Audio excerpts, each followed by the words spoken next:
помощници, треньори, които успяват да задържат всички тези деца, за да можем да ги изтегляме от компютърните игри и да ги приложим тук в действие, т.е. да направим играта живо.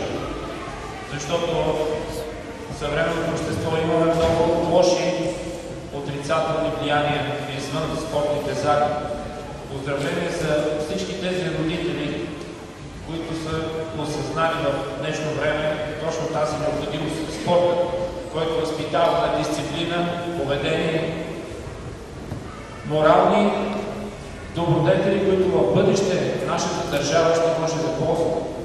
Тоест, най-добрата инвестиция е спорт за всички тези подрастващи деца, които ще намерят убедено място в бъдеще в своя живот. Честит празник! 15 години не са малко, това си една традиция и дано тя да продължава. А на всички участници в днешното състезание пожелавам да спазват правилника, правилата на играта, указанията на съдиите и да продължават да тренират, за да постигнат пълна победа над противника. Нека да победят най-добрите. Успех в състезанието!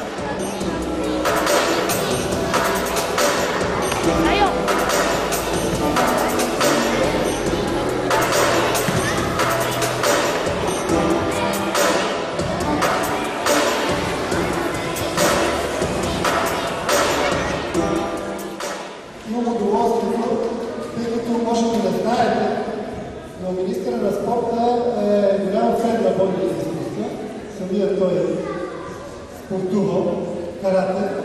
И имам удоволствието да присъединим в отец с голяма благодарност на нашия клуб.